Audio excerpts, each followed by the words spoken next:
New Thought Media Network. We are a global broadcast network of positive music, media, and entertainment, inspiring humanity's evolution along the journey of enlightenment and creating a world of love, peace, empowerment, and prosperity for all. New Thought Media Network. Positively inspiring.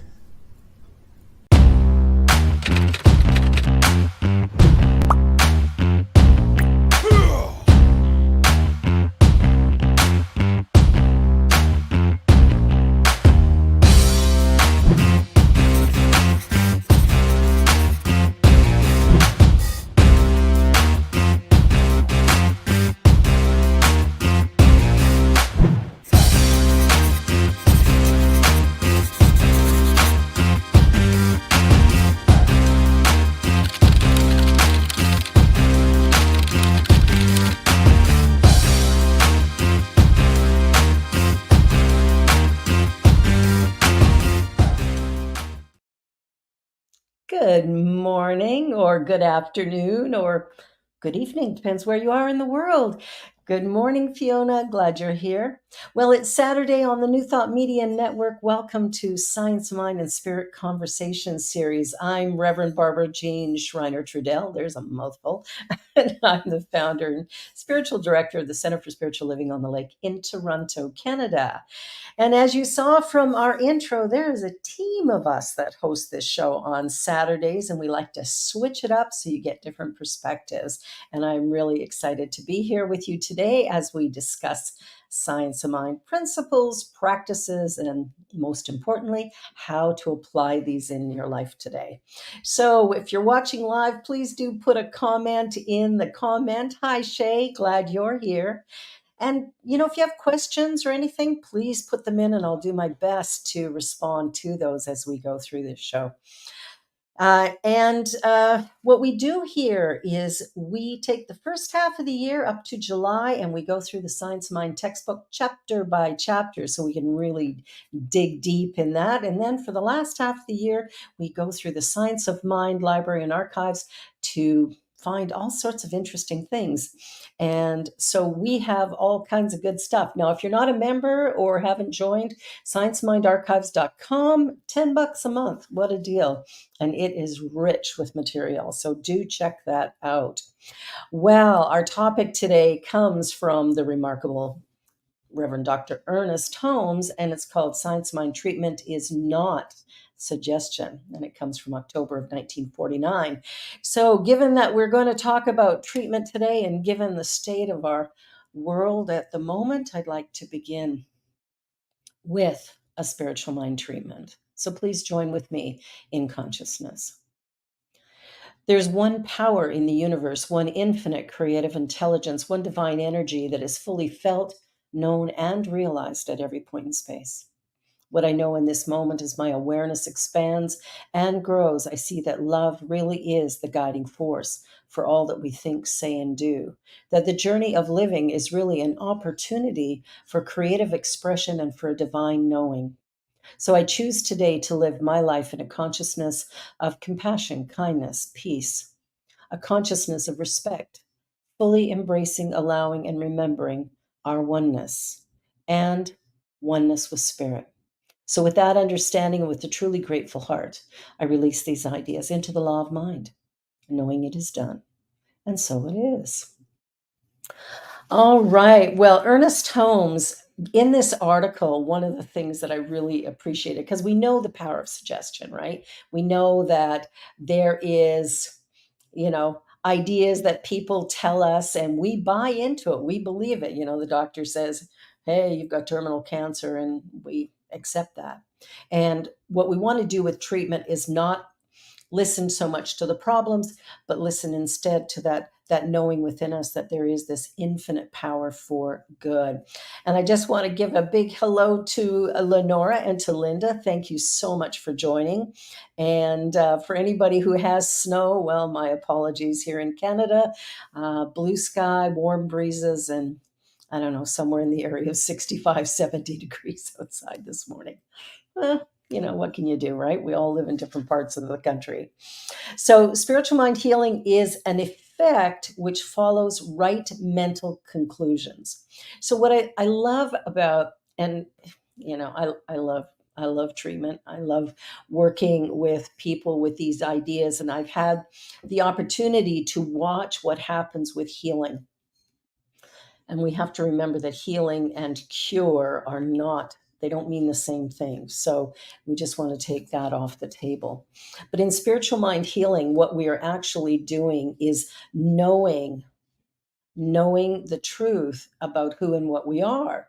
And so we're not focusing on the disease or the problem, we are focusing on the desire that we actually have. And it's one of the reasons why I never do spiritual mind healing or treatment work with anybody who hasn't requested it. Because if they haven't requested it, I don't know their desire. So, really important that we not interrupt somebody else's flow of life. So, in this article, Holmes writes that a spiritual mind practitioner never makes any attempt to suggest anything to their patient, their work being done entirely within the realm of their own consciousness. And all statements made are made about their own self rather than the patient. So when we come to do treatment with somebody, I always ask two questions. What is it that you truly desire? What is it you really, really want? And the second question is, how would you feel emotionally if you had it? And I really like that question because it really helps to take a person out of the problem and rather into the desire. And if we can get a clear picture of that and the person can accept that it's possible, then healing can happen. So, one of the things I did when I was studying for ministry was I worked as a real estate agent. And in most real estate offices, there's a little room called a closing room, and realtors can go in there and write up offers and complete their house sales. Well, I used those rooms a lot, but I didn't use them for closing any real estate deals. It was always about doing treatment with somebody. And when realtors would find out there was this thing that I would do, they would bring their clients to me. They would come to me. They would talk to me about their relationships. What they came to realize is that through conversation, they were seeing that something was happening as a result of working with me in this way. And so, but I didn't call it treatment with them. I just called it this thing that I do. There's this thing that I do. Do you want me to do it with you? And we would do this. And the interesting thing is when we get out of our way and absolutely acknowledge that this is powerful, it's not a suggestion, as Ernest Holmes has written here. It is not a suggestion. This is a principle that works, and it works all the time. And I sometimes wonder why it just seems like maybe some of us have gotten away from it a little bit. I know I did for a while, but I'm back ever since I healed my own body. So we begin to work with these principles in a concrete and powerful way. And yesterday on my Joy show, I interviewed Reverend Sarah Phillips, and she has created, and she's in the process of writing the book called the anatomy, or no, the anyway, the creative process, how to do the creative process. And she talks about how she was able to use a ladder of consciousness, which means she started where she was, right? So when we're treating for ourselves, we need to start where we are and then go from there. As we progress into a greater understanding, we can get ourselves there, because sometimes we can't take the leap from, I'm feeling sick, or I've been diagnosed with a terminal illness and I want health, and that's a big leap, and I'm not sure I can get there. So what she had done, she was working with her husband who had terminal cancer. He had a form of rare leukemia, and so she started where she was, acknowledging her fear, doubt, and worry. And I think what I love about the process of treatment is that we come to that place of going, what is it that I really want? And then we begin with recognizing that there is a power in the universe and we can use it. There's a power that is all knowing, all powerful. It's everywhere present. So it's right here. And we limit it with our thinking. So we have to straighten out our own thoughts. In the article, Ernest Holmes writes, what the practitioner really does is to strengthen or straighten out their own thought about the patient. So if somebody comes to you, I had this happen when I was first training as a practitioner. I had somebody come to me who had lung cancer, and they had their oxygen tank, and they were having trouble breathing deeply. And so we got chatting, a young man, 32 years old. And so when he came to me, my assumption was that he wanted health. He wanted the cancer to go away and he would be restored to health. And what he asked for was something different. He asked that it just be okay that he have this and that he was dying. So I had to take a moment and treat my mind to see his perfection so that I could get past my belief in his cancer, my belief in what I thought he wanted, so that I could clear the plate a little bit, so I would be in a consciousness of it, really speaking truth to what it was he had asked. We, as human beings, sometimes make assumptions. Really important that we not do that. Holmes goes on to say that we're building up a consciousness within ourselves of the patient's spiritual and perfect being. When we can see the person in front of us as perfect, whole, and complete, that changes everything. And whatever comes from that, whatever they've requested, the healing can be quite remarkable and fast. So years ago, again, while I was still studying, still working in real estate, one of my team had a massive heart attack and was in the ICU and was missing a meeting, which is how I knew he was sick. And so I immediately, after our meeting, went to the hospital, met with him, and said, look, there's this thing that I do. Do you want me to do it with you? And he was like, sure, anything. So I asked him what he wanted and how he would feel if he had it. And I did a treatment and left. I went back there that was a Thursday. I went back on the Monday, gave him a book by Deepak Chopra called Seven Spiritual Laws. This is somebody who'd never really heard of spirituality or had no interest. And they were doing stress tests and different tests on him. They had, this awareness that he'd had a major heart attack. They just didn't know really what the cause of it was. And they were waiting to give him an angiogram. The machine was broken, so they couldn't do it. It got fixed on the Wednesday night, and he got transferred to the hospital that had that equipment, and they did the test the next morning, Thursday morning. So now it's been 1 week since we treated together. And he goes into that. The doctor, after the test is done, looks at him and says, "Why are you here?" And he says, "Well, I was told I've had a major heart attack." And the doctor says, "You do not have the heart of a 46-year-old man. You have the heart of a 16-year-old boy. It is healthy and perfect." They sent him back to the other hospital. The cardiologists there were quite confused because they had their test results. They knew that he'd had a major heart attack. And they wanted to keep him and do more tests. And he just went, no, I'm leaving now because I know I'm okay. I'm leaving. And he called me up and he said, I don't know what you did, but you need to teach me. And from there on, until I actually started ministry, we met once a week.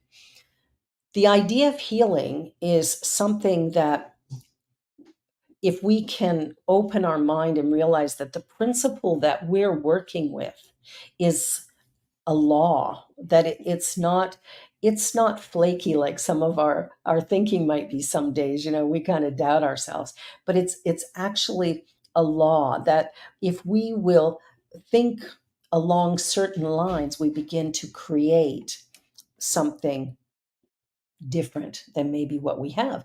And if we remember that it's the mind that builds the body, remember that that's the first connection. If we remember that, then using the mind to heal the body really does make sense. So we're working on building up our consciousness.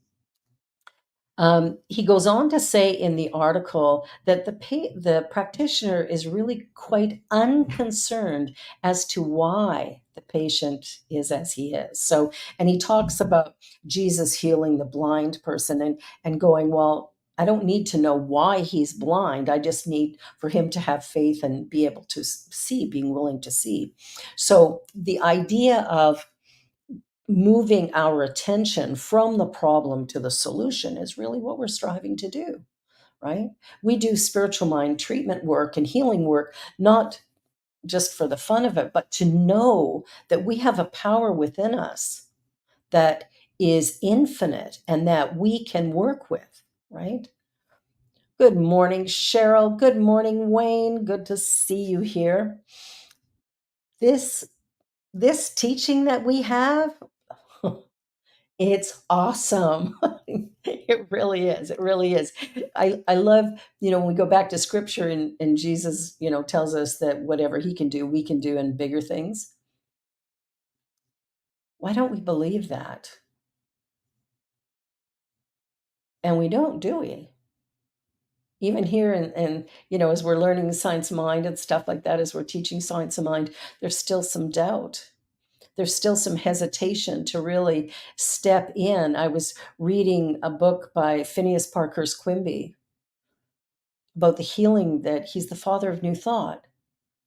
And he healed not by medication and not by religion and not by, he just would see that wholeness, and there we go. And he saw how the principle worked. And that, of course, is the foundation of the New Thought teaching, was the work that Phineas Parkhurst Quimby initiated within us. He's one of the people that got Ernest Holmes thinking along these lines, going, hey, this actually, here's the way this kind of works. Between Quimby and Troward, Holmes was able to really anchor it down, and so he created this thing called spiritual mind treatment. And spiritual mind treatment is a process that gets our thinking in alignment with what we truly desire. And so he talks about Jesus taking an attitude of complete indifference to what the cause of the blindness was, because all he had to know is that you have faith, that faith is going to allow us to move into a new awareness. So the healing that I went through this past year, and I had been treating about it for a while, but there was always a part of me that had this, yeah, well, maybe the doctor will figure it out, or maybe I'll find the right medication, or maybe I can postpone the inevitable, because I was told that the spinal stenosis that I had would only ever get worse and there was nothing they could do about it, which didn't feel great. So in using treatment, those doubts would keep coming up until a year and a half ago, when I'm traveling down to the US to go to a conference at Unity, that I thought, wait a minute, Myrtle Fillmore healed herself using prayer in the 1800s. She can do it, I can do it. And 4 days later, done. There was nothing in my mind when I came to that conclusion. It's like doing a treatment and going, oh, of course. The minute you have an of course, the minute you go, oh, yeah, it's done, the thought never re-enters your mind and the healing is done. It's like the moment there's a doubt, we need to treat again. We need to go back in and go, oh, okay, I'm still doubting. I'm still fearing. I'm still believing in the doctor more than I'm believing in this teaching. So we want to shift that. We want to have faith that there's something more going on. There's something bigger and brighter, that whatever, if we can clear our mind. So the woman I interviewed yesterday, the minister I interviewed yesterday, talked about, getting our thinking straight, right? So we decide what we want and we create a focus for that, right? That's what we're doing in treatment. We're coming up with a focus. And if we're writing our treatments out, they're not suggestions, they're clear thoughts of absolute, right? We speak in the present tense, not someday, not when, not down the road, but now. Right now, I know a new reality. Jesus didn't tell the blind man, well, in 6 months from now, when we develop the right kind of glasses or this kind of surgery, you'll be able to see perfectly. That wasn't what happened. What happened was that it was like, open your eyes and see. That's the basics of it, right? Hey, Tracy, good to see you. Yeah, we can't get enough. We can't get enough around the whole idea of treatment and how powerful it is. We have this tool, and oh my gosh, I love it. I love it so much. And when I talk to people who don't know anything about this or not in any form of religion, I call it this thing I do because some people have thing about prayer. Well, don't that's a religious thing. It's not, but that's where some people will go. So when when Jesus announced the healing of that man's vision, it wasn't a suggestion. Right? If we look in the Bible, and I know some people read it, some don't. When we look at it, the statement was really clear. Open your eyes and see, pick up your bed and walk. There wasn't a down the road. There wasn't a maybe one day. It was as it was already done. He knew that there was a spiritual person, a spiritual man in there, and that the vision was perfect in that. So his own clear inner perception of the true spiritual meaning of vision was what healed the man. So when we go into working with people, if that's what we're doing, or, if we're here listening in and maybe we've never participated in a New Thought church, or maybe we had no idea that we could actually heal without medication or doctors, if we could find a way to begin that step to a new reality, because sometimes we have to do it in bits and bites. I remember when I first started in this teaching and I was told that I could actually manifest things, the first thing I started with was parking spaces. I always I thought, oh, that's a good way. I'm going downtown. Well, I'm going to find the perfect spot right where I need it to be. And I would every time, still do. Now, there's nothing magical about finding parking spaces. However, when we're trying to discover whether or not we believe these things, sometimes starting small helps us to go, it worked for that. What if I tried it on something a little bit bigger?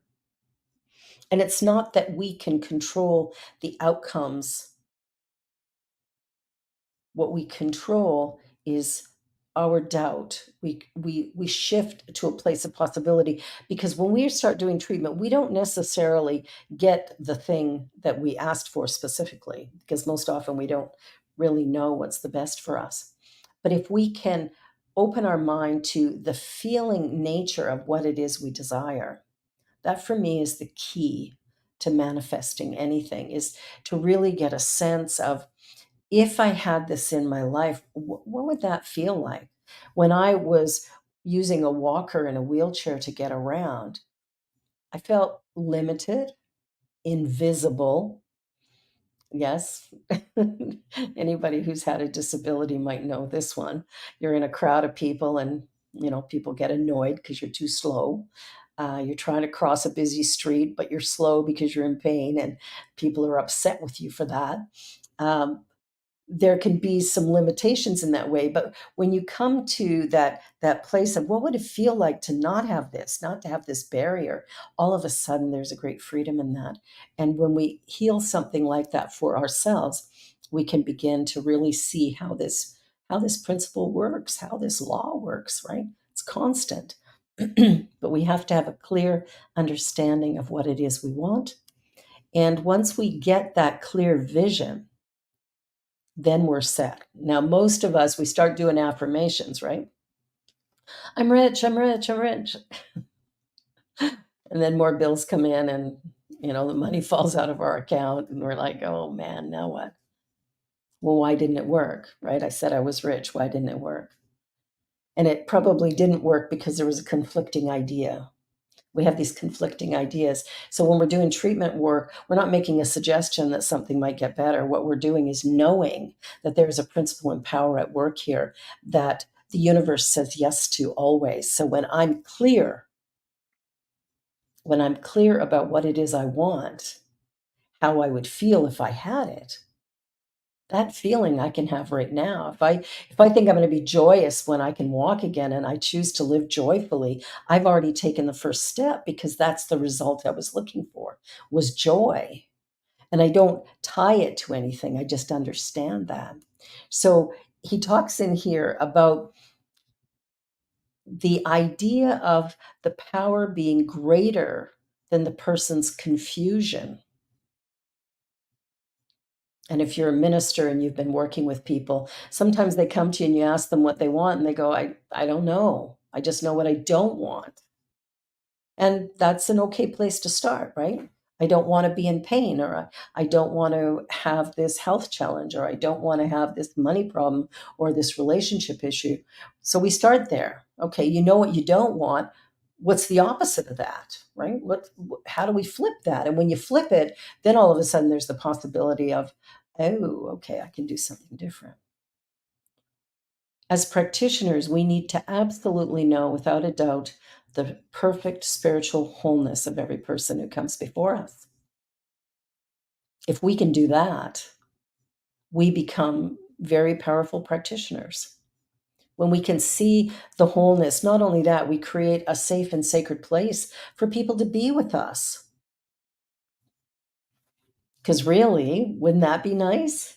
I mean, think about it for a moment. When you're telling somebody something about your life and they don't listen, how that feels, or they give you solutions based on theirs, they're not actually hearing you.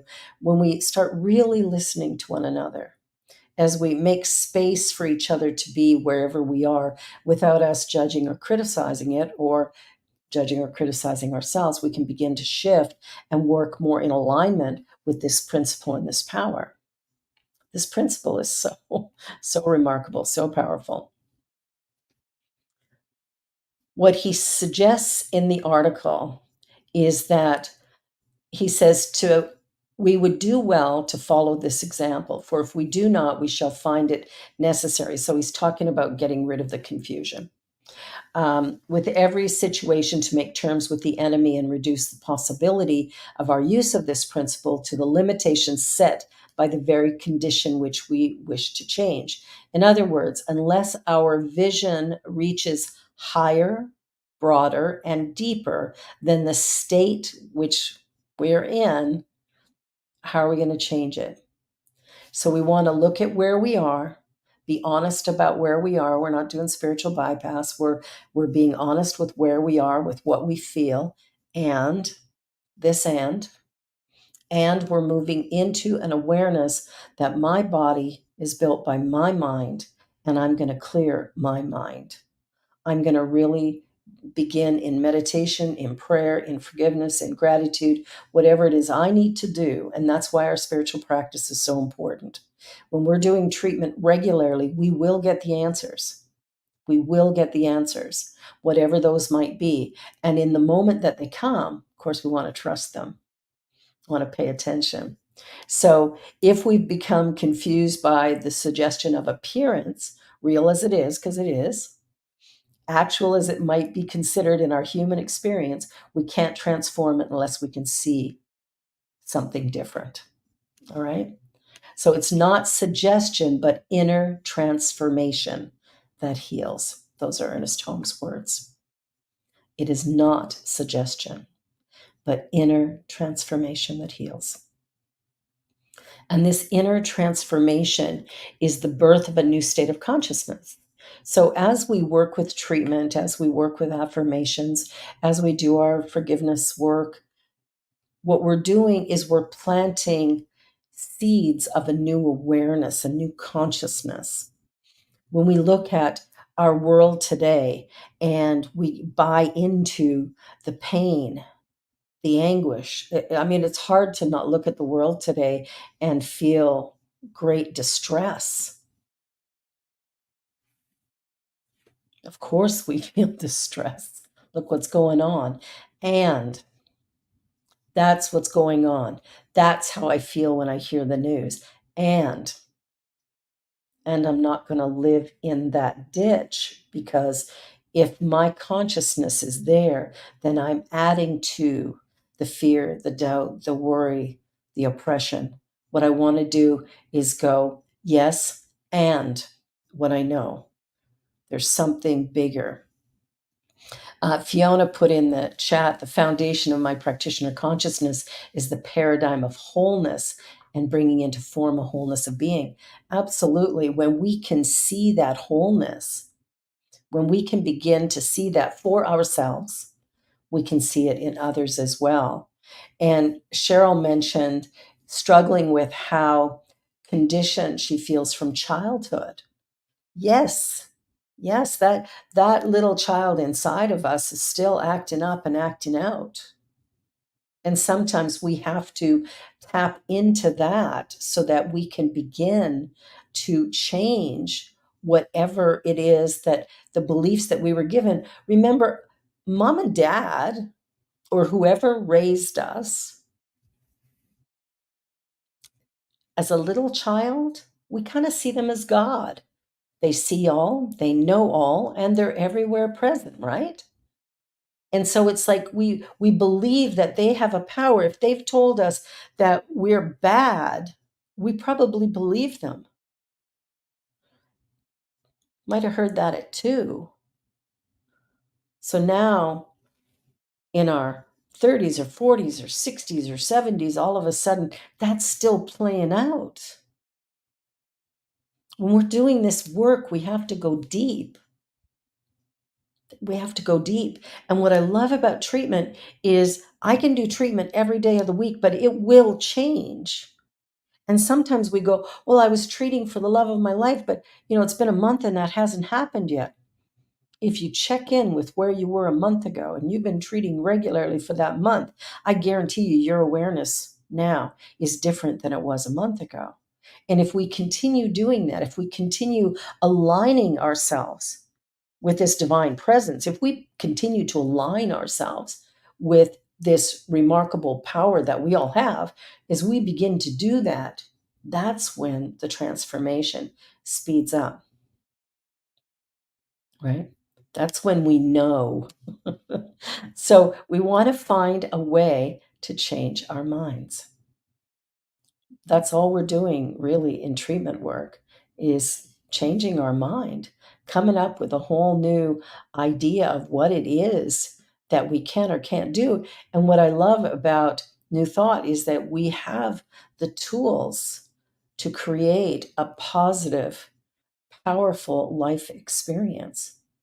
Now, does that mean there won't be bumps in the road? No, it doesn't mean that. But how I navigate those bumps in the road will be very different.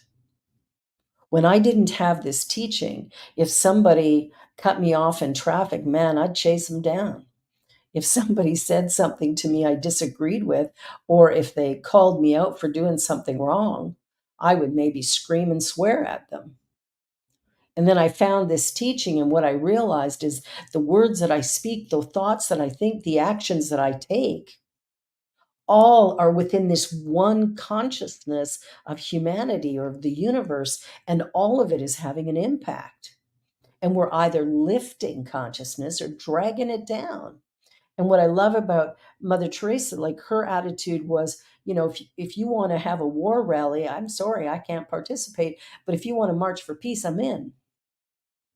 Where are we focusing our attention? And what I love about treatment is we focus our intention on that which we truly desire. So if you're feeling confused, then let's focus our attention on clarity. If you're feeling unhealthy, let us know health. I am health. Not I'm going to get there, not I'm going to heal. I am it. I am it right now. And speak that in such a way that it becomes like yeah, that feels right. We're created in the image and likeness of the Creator, the image and likeness of God or Spirit, universe, whatever you want to call it. This one thing that's going on, it's the only thing that exists, and it's the cells of our bodies, the activity of our minds, it's the life that we're living, it's the planet that we're standing on, it's all things. It's everything, and it's good. It's power, it's beauty, it's grace, it's love. When we can absolutely honor that and anchor that idea, we begin to shift our feelings of brokenness or limitation Doesn't mean we won't ever go there. We are human after all. We do tend to go over things again and again, right? We do tend to sometimes revert back, revert back to where we were at one time. And what we want to do is shift that. So in the article, he's talking about we do not deny that, we're receiving suggestions. What we affirm is that there is a spiritual presence in the universe which manifests itself through the object to which we give our attention, and that it manifests itself at the level of our own consciousness about that thing which we give our attention. So, where's our attention focused? What is the level of our consciousness? Because that's kind of where we're going to be. So, what do we do instead? And in the act of treatment, he says, this act of treatment then is not mental suggestion in the ordinary sense of the term. Rather, it is an interior awareness, a spiritual consciousness, the perception of which instantly reveals the truth of being and as instantaneously manifests that which it reveals. Hmm. So that shifts things. It shifts things for me. Like when I read, Living the Science of Mind, and when I read The Science Mind, and when I read Science Mind magazine, as I'm reading these things, it's anchoring and reminding me. And then when the doubts come up, I can go back to the reading and go, what was it in here that really tweaked my response? What is it that I really felt connected to? And then as I feel that connection, I can return myself to that place of understanding and awareness. And I can do this thing. I can use these words to create a new reality. And remember, our experiences, what we experience is our perception of what is happening. It's not what's happening, it's our perception of what's happening will produce feelings, which gives us the experience, right? If I'm feeling sick to my stomach, I would maybe call that bad. And then I'm thinking how bad, terrible this is, and I just want it to go away. If I can sit back instead and just kind of drop my awareness down into my belly and go, I wonder what it is I need right now. What part of me is calling my attention? Because our body's speaking to us. The mind builds the body. What's it telling me? And when I listen to it, and maybe I won't get a message because I'm too distracted by the discomfort, and that's okay. Then I treat to know, number one, I know I'm health. So this is not, disease has no power here, right? It's just dis-ease. What I know in this moment is I am health. And so I begin to reshape my thinking. And when I'm doing my treatment work, I'm treating to know that greater idea. I'm treating to be aware of that which I truly desire. And he says in here, that we are spiritual beings in this universe, that we are as perfect now as we ever shall become, and that the realization of this perfection breaks down the barriers which appeared to hide it from us. It loosens the chains of suggestion and unbinds the victim of false belief. Wow. So, what is it that we really believe? What is it that we truly desire? And are we manifesting the result? And if we're not, don't beat yourself up. Don't get upset with yourself. Sit back in any given area. If something's not manifesting, if you're treating for health and you're continually sick, then just ask the question, what is it that I really need right now? What is it that I truly desire? And the first thoughts that might come up is, well, I don't want to be sick. I don't want this. I don't want that. That don't want kind of gets missed by the universe, and we just get what we're focusing on. So we want to really become clear. So our spiritual practice needs to include a couple of elements. We might need to do some forgiveness work before we do our treatment work, or maybe we need to really get grateful. Shift our perception for a moment. Shift our perception. If we can look at the world around us and go, whoa, what's happening in Ukraine, or what's happening in Israel, what's happening in America, what's happening in Canada, oh my goodness, this is so terrible, awful. That's my focus. That's my focus, right? So I'm part of the problem because my consciousness, it impacts the whole, right? There's only one thing going on. We're all a part of it. So what I'm thinking about, actually, I'm thinking into that universal oneness. So I want to correct my thinking because I would really like to see peace. Now, the only way I can create a peaceful world is to begin within myself. And when things go awry, and they do, to sit in that and go, well, this event truly is neutral. And so I can look at it as neutral rather than naming it. And what I want to make sure is that I don't take sides. I don't want to go, this is right and this is wrong. What I want to do is remember that within whatever the rightness and wrongness appear to be, there is a divinity at the depth, at the core of that. And that's where I want to focus my attention as a practitioner. I want to focus on that divine light that I know is there, that divine light that's always been present, that cannot go away, that has never been touched by any outer event and can never be harmed in any way. I want to go there. I want to remember that. And when I remember that, then I feel that sense of, okay, now I can begin. And so sometimes when we're doing treatment, we might stay in that first step a really long time. A really long time till we actually can believe and accept that there's one power in the universe, everywhere present, all powerful, all knowing. And maybe we stay in that until it begins to move us from our head to our heart, to that place where we can start to feel the connection that we have, not only with spirit, but with all life, animals, plants, people, all of it. We are part of this one thing.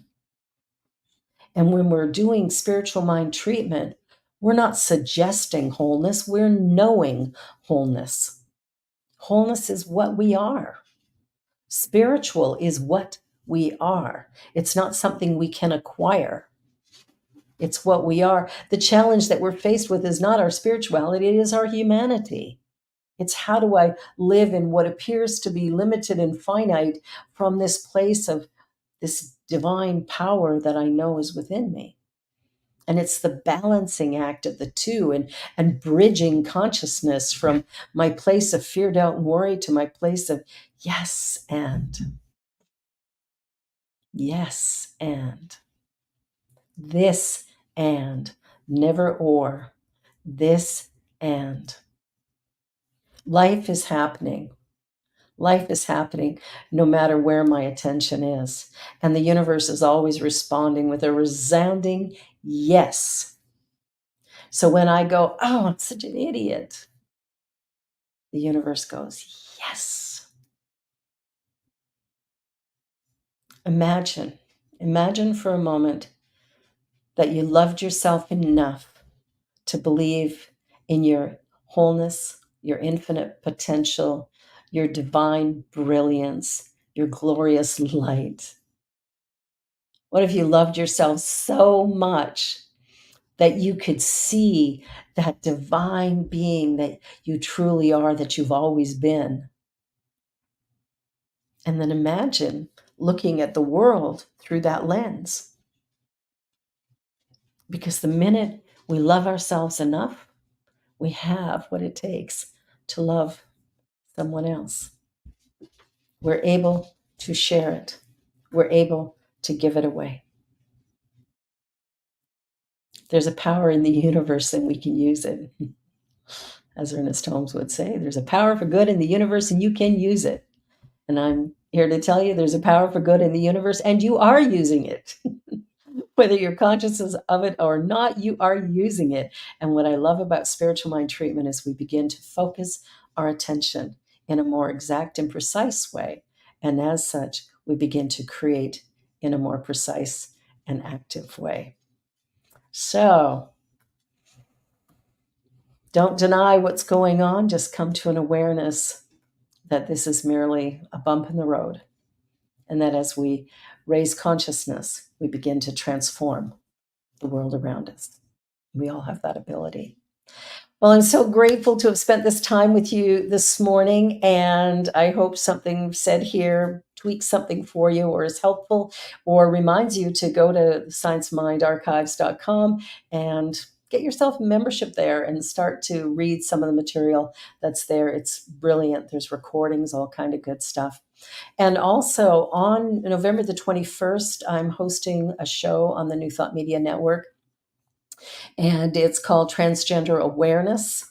And it's a special presentation. I will be interviewing a trans minister who will be on the show with me. And also there's a mom who's going to come on who has a trans child. And we've got a couple of other people who have transitioned at different points in times who will be sharing their stories as well. We want to really open up our minds and hearts to see that all people are one with God, expressing that divine truth. Thank you so much for being here. You're watching the New Thought Media Network. Please like, share, and subscribe. And be sure to be back here next week when we do this all over again. So thank you so much. Bye for now.